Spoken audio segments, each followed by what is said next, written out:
20 real-life X-Files stories, according to Reddit. For a mystery very close to the X-Files, you need to look at something like the Paul Benowitz case. He lived and worked close to the Kirtland Air Force Base and intercepted what he believed to be alien communications at what he called the Dulce Base. He very well may have been the target of a government operation where he was fed false information and documents verifying his alien hypothesis by intelligence agents working for the Air Force Office of Special Investigations. He was pushed to the brink and ended up in a mental hospital, and his story is full of X-Files-esque intrigue, like photographs of landed UFOs he took from the air. He was a private pilot, be it stolen from his house. Wow. There have been a few books written about it, the best being Project Beta by Greg Bishop. I'm sure about that. Straps. I wonder why he called it Dulce.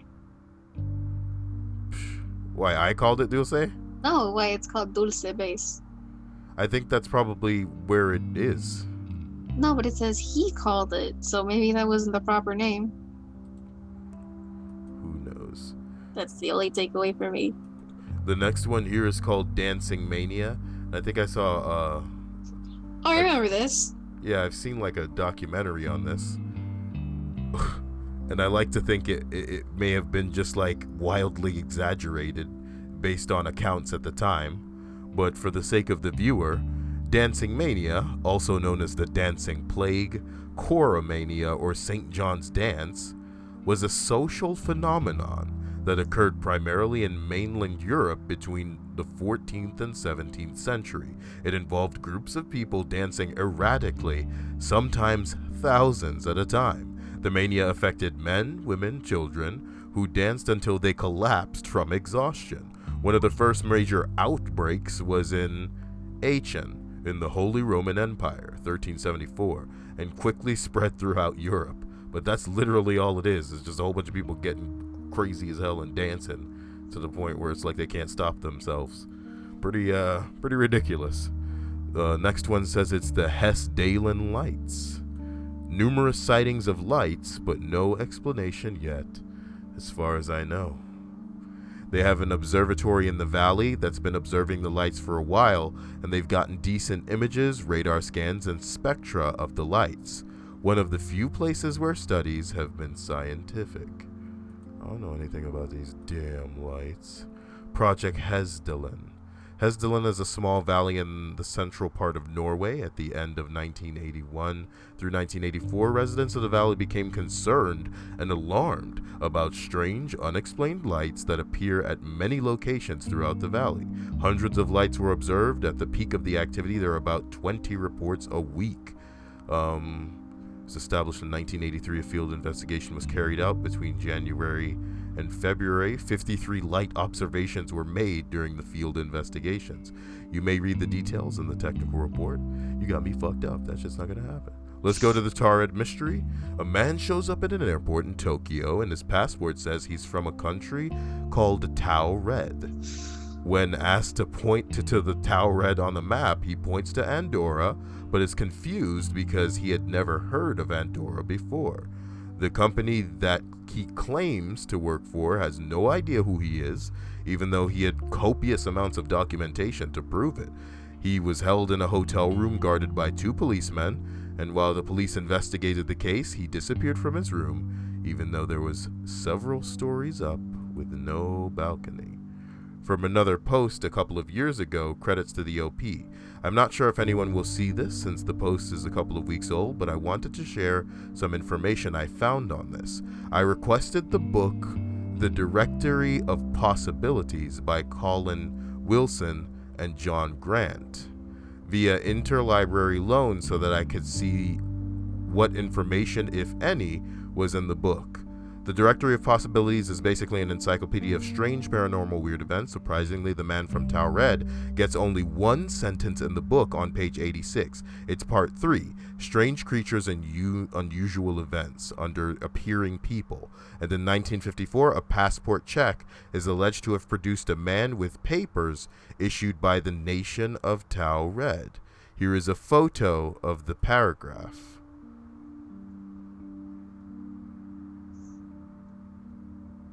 None of the rest of the story seems to exist in the book. I think the rest has probably been made up as a good story.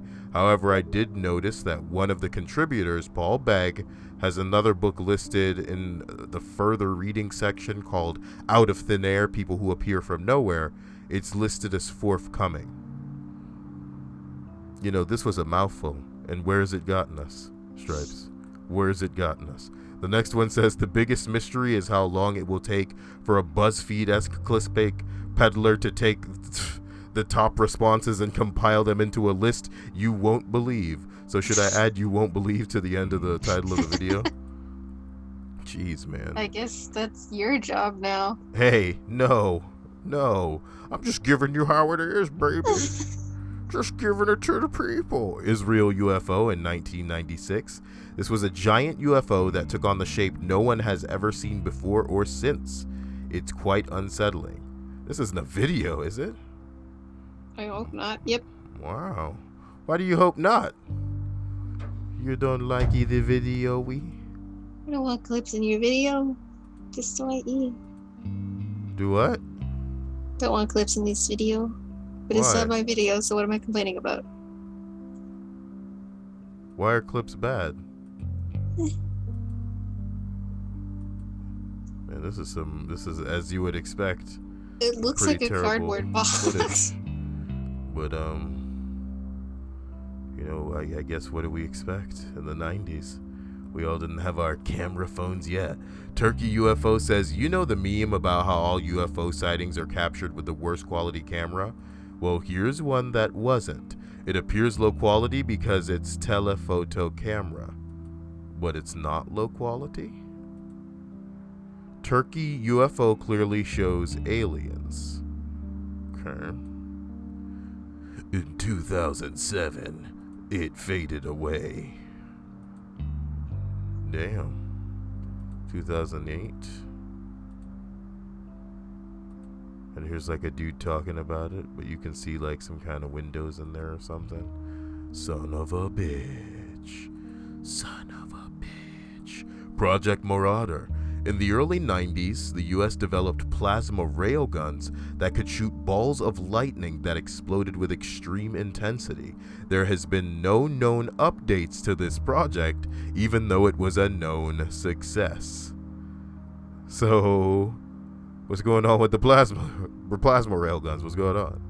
I'm sure they're being manufactured for some kind of, you know, Black Ops operation or something. This guy with it's the plasma man. Oh shit, son. Mexican Zone of Silence. Yeah, you know, this one's for the Mexican ladies out there. U.S. Army fires a missile that goes off course and contaminates an area in the desert. Oh no. For no apparent reason, that same patch of desert is now a radio dead zone. If you trek here and get lost, there will be no way to call for help.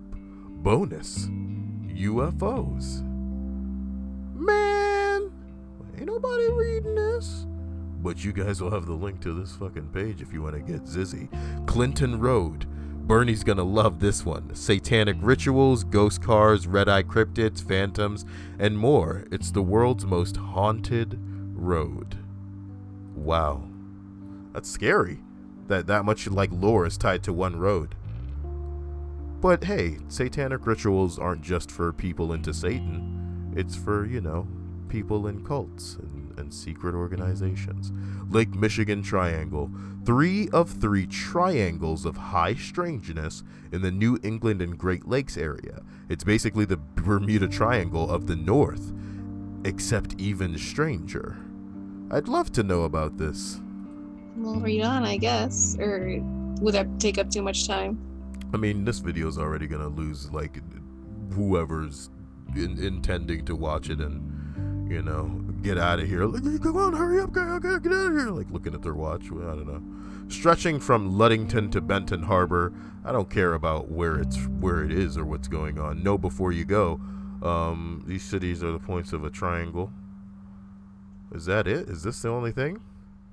As legend around these incidents grew, reports flew in from around the triangle claiming that a variety of strange occurrences happened during the passage through the area. Some claimed the triangle was a time portal and that it either slowed or sped up time immensely during passage. I feel like missing time is the scariest thing in the world. Others maintained that UFOs were seen in the area or reported bright lights in the sky. Over the years, chilling personal accounts bolstered the legend, and soon many were writing about strange weather phenomena or even just feeling a great uneasiness when navigating inside the swath of the lake. Throughout the 20th century, thousands made their way through the triangle, and they have yet to document anything supernatural. Although personal experiences have varied, the legend has grown powerful enough as an entity unto itself to keep many away from the triangle. Well, look, half of us aren't going to be traveling in the direction of any of these bullshit monkey balls. There's another triangle, the Bridgewater Triangle, 2 of 3. In New England? Okay, so it's just a whole bunch of triangles. Brilliant. Area 51, Bob Lazar brought it to prominence, and he remains adamant that the U.S. government is not being truthful about the site. We already know that they're not, but I'm sure there are billions of, not billions, but, a shit ton of sites that civilians straight up aren't allowed on and would be shot if they tried to get in. Damn, baby. But it's crazy because Area 51 specifically, like the government tried to pretend didn't exist, which is amusing. It's pretty crazy. Like, it's right there. And they're like, we don't know what you're talking about, man. MK Ultra. The CIA tried a variety of methods to achieve total mind control with very limited success, or so they say. And this is what I love about the MK Ultra story, is that it's much like the railgun story. The LSD. I'm sure it got even worse than that. I'm sure that it reached like injecting people in like Captain America style, trying to raise a super soldier to bend spoons and anyway. Project MK Ultra, sometimes referred to as the CIA's fuck me in the mouth, just punch me one time. Project MK Ultra, sometimes referred to as the CIA's mind control program, was the codename given to an illegal program of experiments on human subjects. Let me read that illegal part one more time. But what are you people gonna do about it? Designed and undertaken by the United States Central Intelligence Agency, experiments on humans were intended to identify and develop drugs and procedures to be used in interrogations and torture in order to weaken the individual to force confessions through mind control. You know what I'm saying, baby? The scope of Project MK Ultra was broad, with research undertaken at 80 institutions, including 44 colleges and universities, as well as hospitals, prisons, and pharmaceutical companies. The CIA operated through these institutions using front organizations, fake shit stripes, although sometimes top officials at these institutions were aware of the CIA's involvement. I want to get into the nitty-gritty here, and I want that nitty-gritty. How often does the government test out? You have to understand that the likelihood is that they're doing it right now. They're testing whatever on broad groups right now, and how are we gonna know about it? Substances which will promote illogical thinking and impulsiveness to the point where the recipient would be discredited in public. Brilliant. Defamation. Substances which increase the efficiency of mentation and perception. Okay, make a super mind. Materials which will cause the victim to age faster, slow in maturity. Materials which will promote the intoxication effect of alcohol. Produce signs and symptoms of an unrecognized diseases in a reversible way so that they may be used for, my God, enough. The Montauk project. Here's where the U.S. military allegedly attempted to experiment with genetic engineering, psychokinesis, and time travel. Ever heard of the Montauk Monster?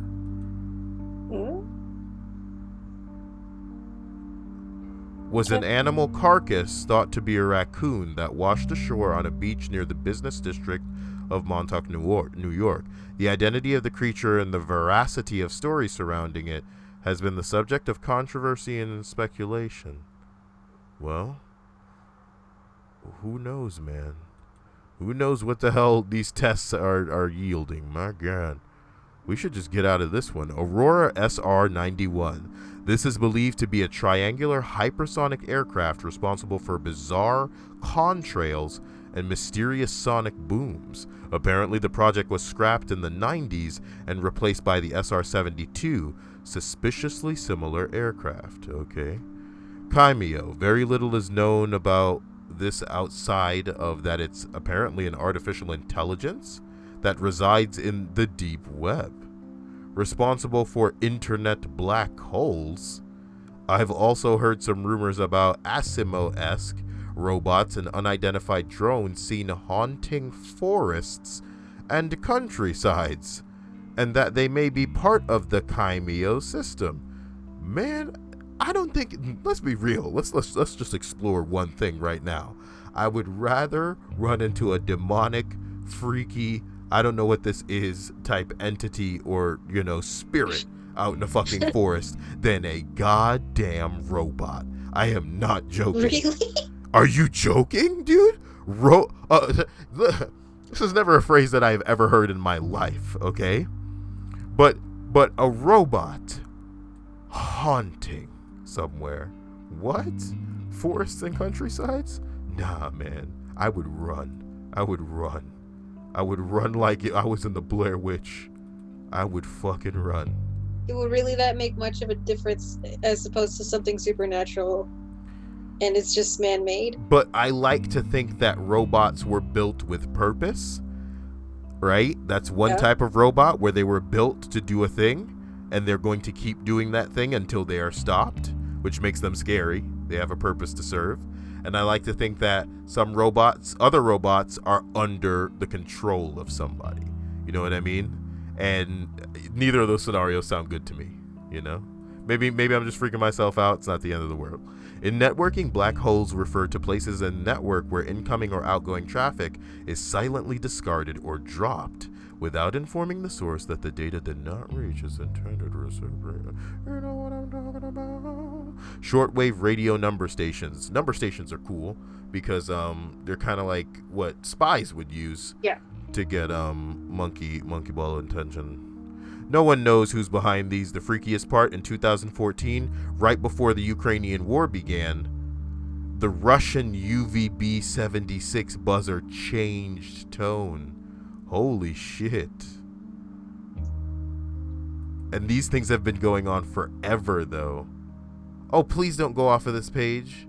No. It went off of the page, Stripes. Now I gotta load the page backwards and go to the other page again. Y'all have got me fucked them is up. You see what I'm talking about? Ruined. The whole video is ruined. Have you ever looked up anything about number stations though? I've read a few things about them, yeah. They're kind of just like broadcasts, ongoing broadcasts. Yeah, they're in between actual stations. Yeah. Imagine if like we turned on a radio and found a station that was essentially just a couple of numbers repeating over and over and over and over. For the most part, it's just numbers some of the time. Yeah. And words, like phrases, just bursts of the same fucking repeating message. The 1978 Madrid UFO. Thousands of people saw it, and the Air Force scrambled jets. They failed to reach it in time. It disappeared around 990,000 feet. Damn. Sky quakes. The hell is this phenomenon? I like the description there. What the hell is this phenomenon? It's not a hoax, and there's no explanation. Videos on it are creepy as hell. We got a video of a skyquake. That's what I'm talking about. Skyquake in Leicester, England, and it says creepy. Let's get in here. What is a skyquake? Does it look like something? Because we wouldn't be able to feel it. What is a skyquake?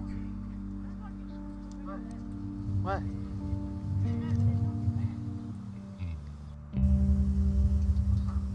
What's that? Wow. What's happening here? Are they rumbling? What are they looking at? It just looks like people looking up at the clouds. Is there noise going on? Up there, where that light is. Skyquakes? Well, freaking up. That light. In the sky. What are they seeing that we're not? Looks like Just they were just like looking a at the damn cloudy day. clouds. I guess you gotta fucking be there. This makes me Is mad as that- hell. What? Is there sound or anything? Nothing weird? I don't know. Maybe I'm the wrong guy to be. And look at this phenomenon. You know what I'm talking about? Yep, I'm not the guy. Cicada 301s. This is amazing. Do you know anything about this? No. It's like a puzzle that was put forth, and people like to make it, into a crazy thing. Yeah. I could tell you some shit about this and how it pretty much was, I want to call it the beginning of like what people refer to as the dark web and all kind of shit like this. But yeah, it's an alternate reality game. Long story short, it was a puzzle put forth, and I like to think of Cicada 3301. This is my own personal opinion. I'm interjecting here, as a test put forth, if not by very smart individuals, then by the government itself, then by members of a government or a organization that is trying to find other people who can, make sense of this crap. Cicada 3301 is the name given to an enigmatic organization that on 4 occasions has posted a set of puzzles and alternate reality games to recruit code breakers from the public. The first internet puzzle was started on January 4th, 2012 and goes on as you would imagine. The purpose stated of the puzzle, it was to recruit highly intelligent individuals, right? Yeah. But it's honestly just pretty freaky. You guys should Google Cicada 3301 and then end up buried in the monkey ball that is what used to be your life. This video is just churning out, man, forever. People are going to be putting this on to go to sleep to. And are you going to sleep? Is that what you're all about? I'm kidding. The insatiable Tarare, a French man who could not stop eating. He was said to have had an incredibly large mouth with stained teeth. Ugh. And supposedly had a visible vapor rising off of his body. His parents kicked him out as a teenager because he was literally eating them out of house and home. He ate any and everything, including live animals, stones, silverware, anything he could get his hands on. Please let this just be a fucking story. Nigga, visible vapor coming off of you? You French bastard. The French military even tried employing him as a courier to smuggle documents by eating them. Okay. That's a very fun way to polish this story. No doctor was able to find a cause or cure to his appetite. He was eventually kicked out of the military hospital where they were studying him after falling under suspicion of eating a 14-month-old child that went missing from the same hospital. A reasonable suspicion, since they caught him trying to eat dead bodies in the morgue on several occasions. Does this man have a name? What? Sometimes spelled Tarare, was a French showman and soldier noted for his unusual eating habits. Able to eat vast amounts of meat, he was constantly hungry. His parents could not provide for him, and he was turned out of the family home of his teenager. He traveled France in the company of a band of thieves and prostitutes before becoming the warm-up act to a traveling charlatan. He would swallow corks, stones, live animals, and whole basketfuls of apples. He took his act to Paris, where he worked as a street performer. This is freaker. I like the story, so, thumbs up. The Oakville Blobs. Gelatinous blobs fell from the sky in Oakville, Washington. Is that Washington? Yes. In the early 90s, that made people sick and killed some animals. After testing it, was shown to contain human white blood cells. Nigga, blobs falling from the sky with blood cells in them? That sounds fucking horrible. Poison rain. Oh god, there was a fucking like an Unsolved Mysteries fucking episode on this? Look, I don't want anything to do with that. That sounds horrifying. Is there any comments to that? Show the child comments. I grew up real close to there and have met people who were there at the time. Oakville is teeny tiny, and everyone who lives there has always lived there. They still talk about it in Porter Tavern. What do they say? Hey, remember those weird blobs that fell from the sky? The Green Children of Woolpit. 2 children, a brother and sister, mysteriously appeared. They claim to have been from a dark world and were drawn to ours by a bell. Also, they were green. What the hell? Green? Yeah. Like their bodies were green.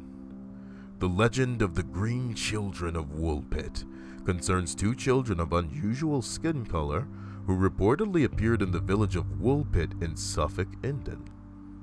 England? Nigga, I need to smack myself in the face and get all these dicks out so I can say England properly. Sometime in the 12th century, perhaps during the reign of King Stephen, the children, brother and sister, were of generally normal appearance except for their green color of their skin. They spoke in an unknown language, and the only food they would eat was beans. Nigga, what? Eventually they learned to eat other food and lost their green pallor. But the boy was sickly and died soon after, and after his sister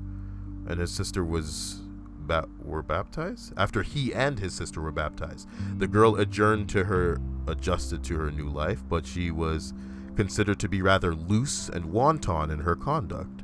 After she learned to speak English, the girl explained that she and her brother came from St. Martin's Land, a subterranean world inhabited by green people. Man, it's always underground, isn't it? It's always underground. Don't you wish, Stripes, that we could see some shit that was going on underground?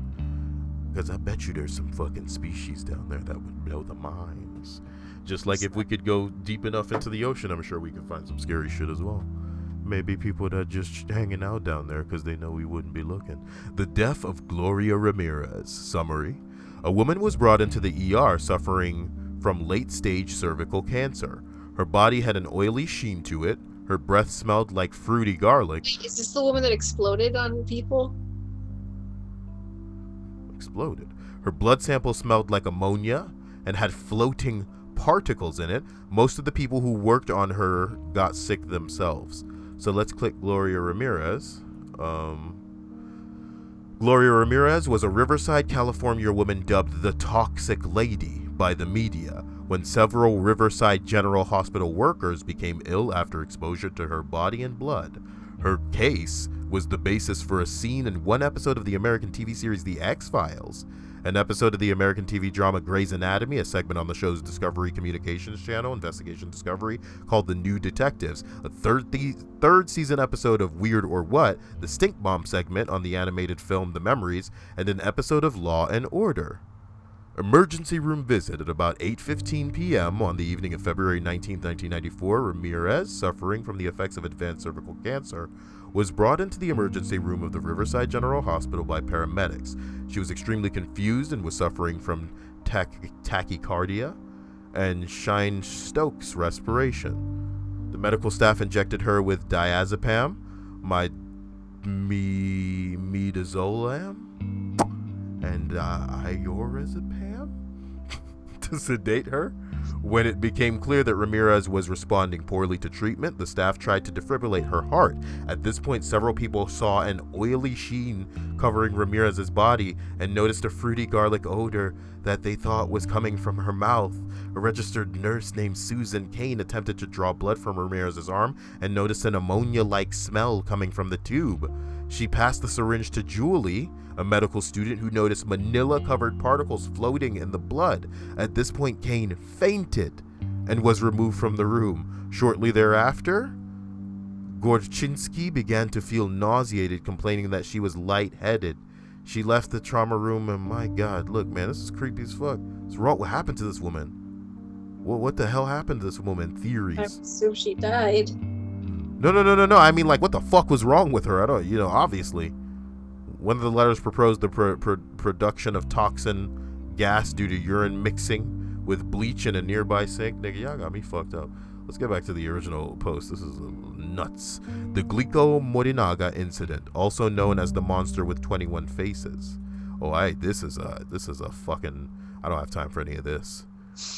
In August 1985, after continuing harassment by the monster with 21 faces and a failure to capture the fox-eyed man, Shiga Prefecture Police Superintendent Yamamoto killed himself by self-immolation. He lit himself on fire because he was being harassed by this dude, and also he couldn't catch somebody. The Japanese put a lot of emphasis on doing their jobs well. Let's quickly get into the Gleeko Monkey. Also known as its official designation, Metropolitan fucking case, monkey on my balls. What's going on? At 9 o'clock on 18th March 1984, two masked men wearing caps and armed with pistol and a rifle broke into the home of Izaki, the president of Gleeko. Prior to entering Izaki's home, the two men had first forced their way into the neighboring home of Izaki's mother, bound her, and took the key to the president's house. Using the key to enter the main house, they then tied up Izaki's wife and daughter. Believing the two men were ordinary robbers, Izaki's wife attempted to negotiate with them for their freedom in exchange for money, but was rejected. The two men cut the telephone lines and stormed to the bathroom, where Izaki and his other two children were hiding. Izaki panicked and cried for help, but was threatened that he would be killed unless he calmed down. The two men abducted Izaki and held him captive in a warehouse.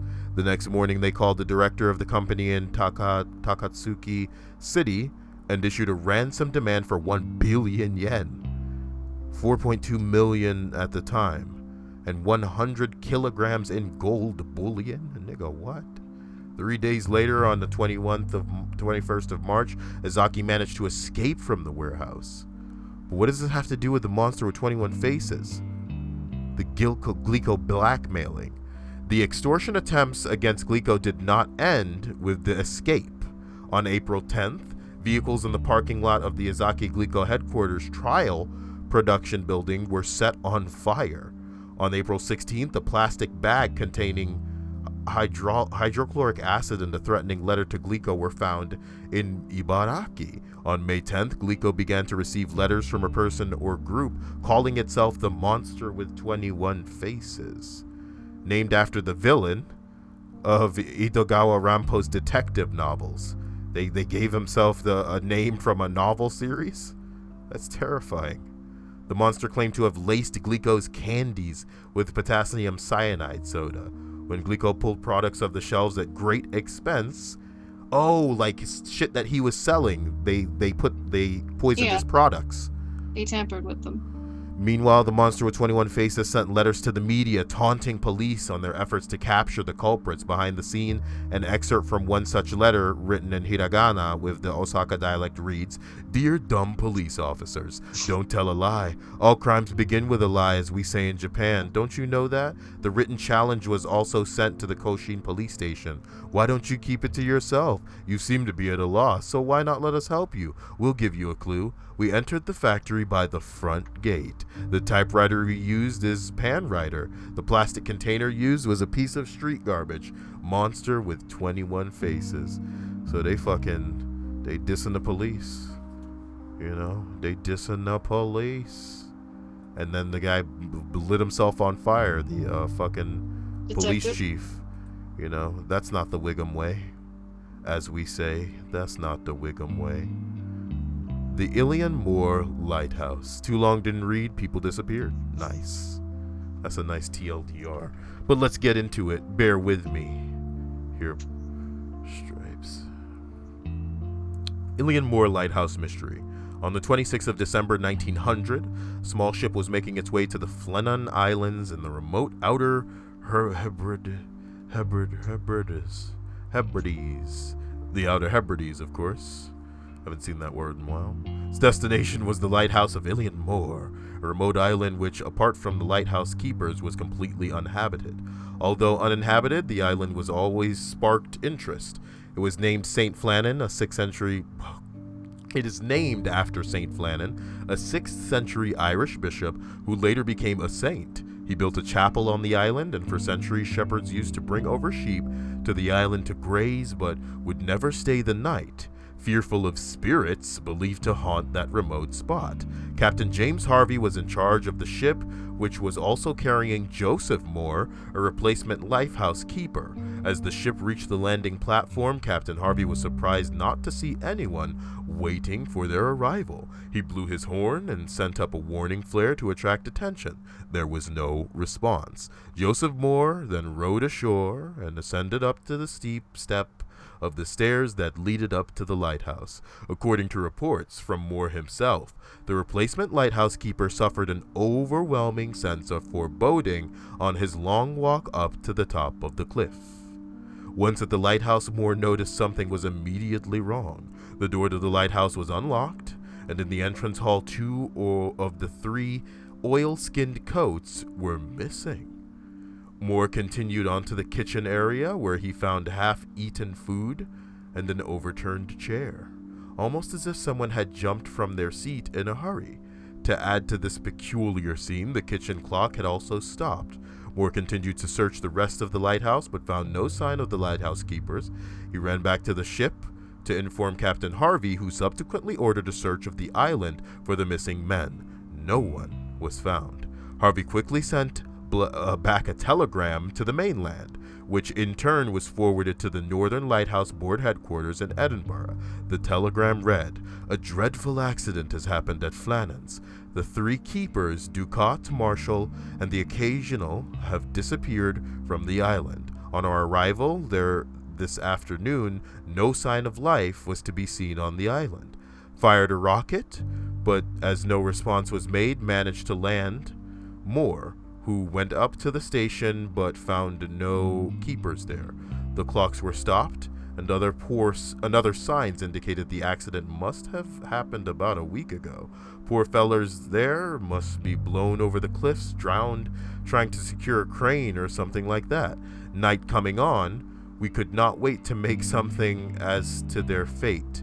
I have left Moore, MacDonald, Boylmaster, and 2 seamen on the island to keep the light burning until you make other arrangements. Will not return to Oban until I hear from you. I have repeated the wire to the monkey balls and the shiggle and the wiggles and the you must wish to wire me. God damn it, Stripes." A few days later, Robert Monkey, the board super, was recruited. His investigations of the lighthouse found nothing over and above what Moore had already reported. That is, except for the lighthouse's log.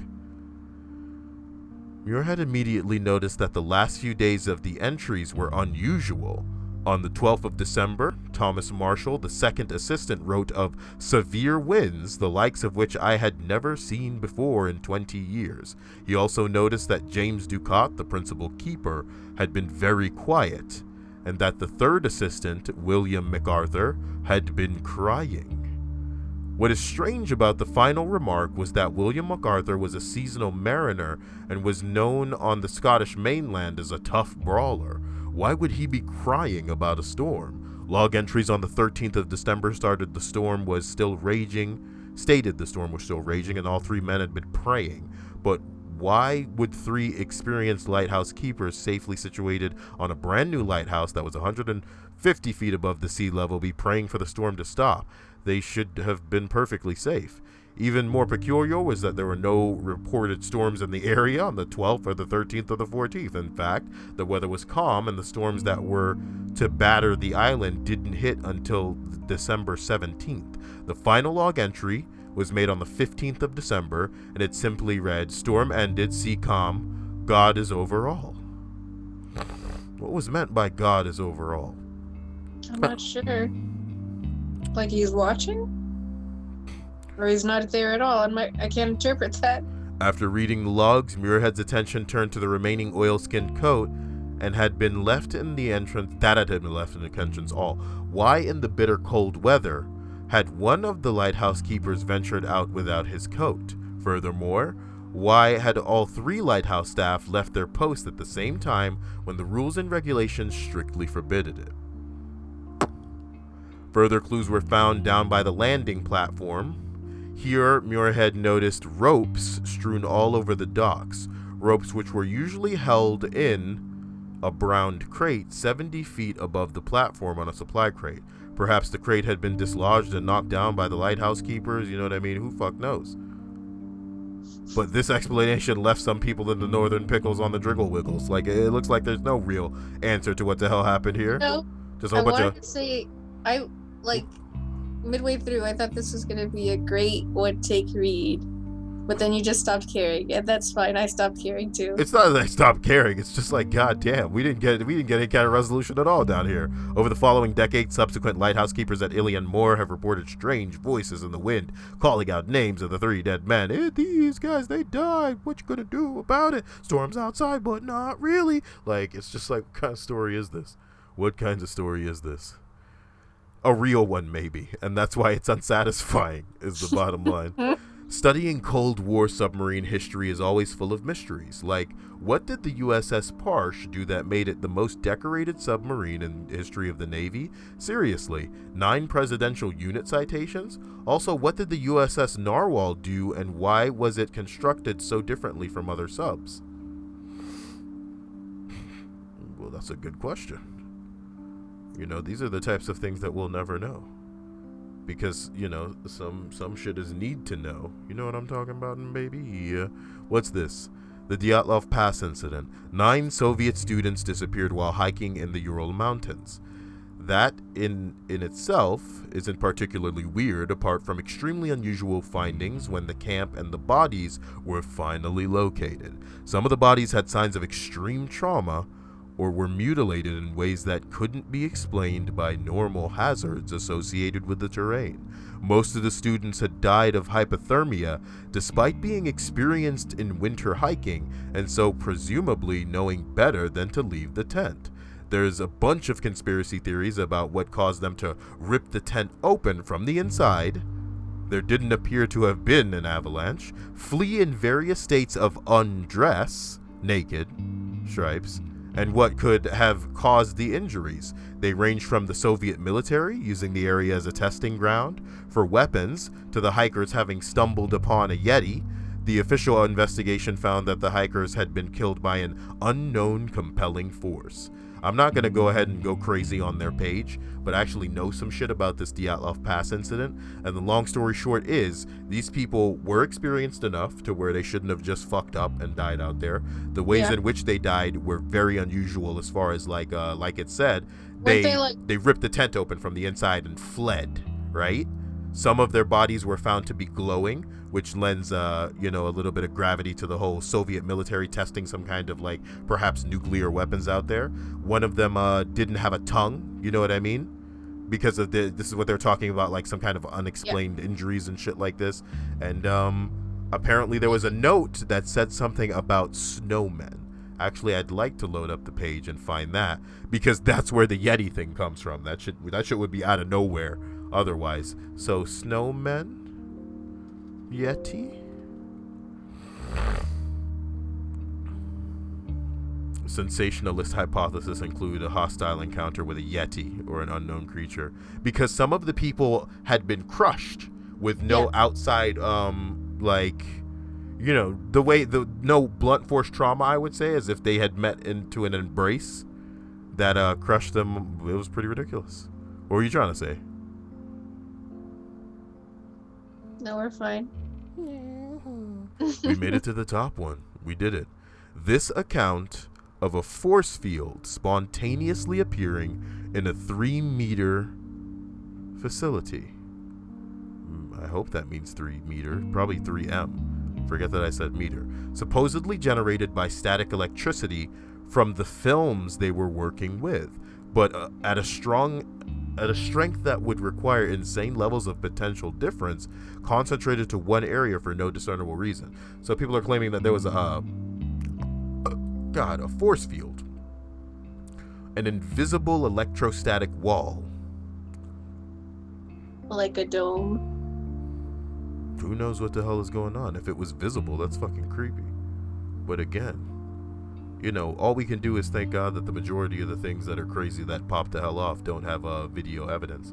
Because I like to think if we did have video evidence and we couldn't quickly enough get it onto YouTube or Vine or fucking Instagram. Oh, I thought you were gonna go with that end up in Reddit or threads like this aren't real. Oh, Or did you not want to break that illusion? I'm not saying that, you know, things that occur wouldn't be real. I'm just saying that a lot of the video evidence that we would have wouldn't be believable by most people anyway. You know what I mean? It would have just as much weight as far as believability is concerned as a verbal account, because anybody can jump up on a platform and just go, that's not real. And the bottom line is that works in the favor of the people who would try to suppress that information. So, like, imagine you and I broke into a government facility that they're under them, you know, they're trying pretty hard to make everybody believe doesn't exist. If we got out of there and put our footage out there, you know, people would do the job for the government in the way of going, no, man, fake stuff, man. You guys are crazy. You guys are crazy. This is fake. Anybody who believes this is crazy. And they're probably fake, too.